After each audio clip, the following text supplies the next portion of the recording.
If you're a small creator, this might be the most honest thing you hear today. Because right now, you're probably doing everything right and still getting nothing. You're posting videos trying to improve, watching tutorials, and somehow it feels like everyone else is moving forward, except you. And after a while, it stops feeling like a strategy problem. It starts feeling personal. You begin to question your ideas, your effort, your potential. You open your analytics again, refresh it, nothing changes. And your brain starts telling you things like, maybe this isn't for you. Maybe you're just not that good. Maybe you should stop before you waste more time. But here's something important. That voice, it feels logical, but it's not the full picture.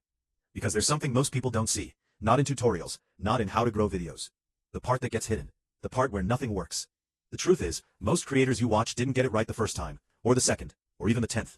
What you're seeing is the result, not the process.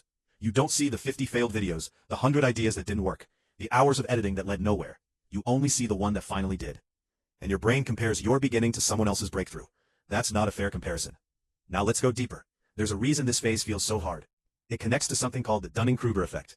At the start, you don't know what you don't know. So you feel confident, you post freely, you experiment. But then you start learning.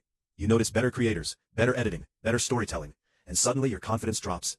Not because you got worse, but because your awareness increased. This is the valley where most people quit. Not because they lack potential, but because it feels like they do. Now add something else on top of that. The online world you're learning from is not always fully transparent. A lot of YouTube gurus don't show the full process. They show the final system, the polished strategy.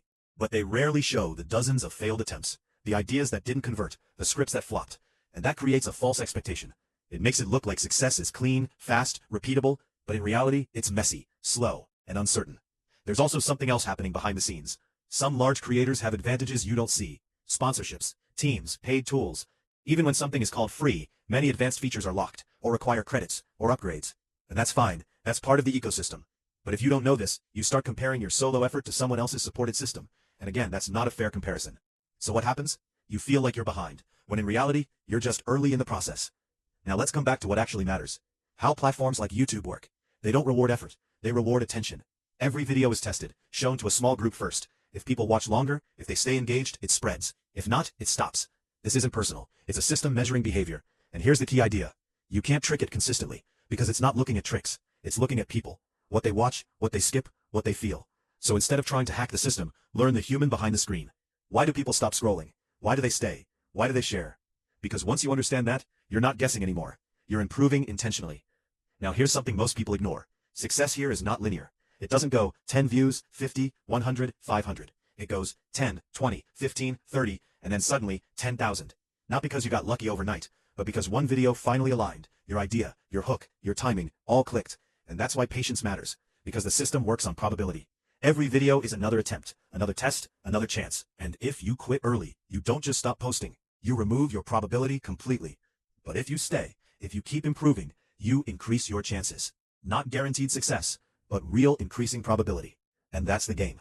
Now let's ground this in something practical. There's a principle discussed by James Clear in Atomic Habits. You don't rise to the level of your goals. You fall to the level of your systems. So instead of asking, how do I go viral? Ask, how do I improve one thing per video? Better hook, clearer message, stronger ending, small improvements, repeated, over time, because eventually those improvements compound, and one video breaks through.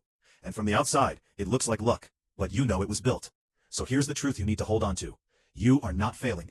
You are in the part that most people don't survive. The quiet phase, the invisible phase, the phase where effort has no visible reward. And this phase is what filters people out. So don't rush to escape it. Use it, learn in it, improve in it. Because if you can stay here without quitting, you're already ahead of most people. So don't try to trick the algorithm. Understand attention, respect the process, and most importantly, stay. Because your opportunity doesn't announce itself. It just shows up, in one video, at one moment, for the person who didn't quit.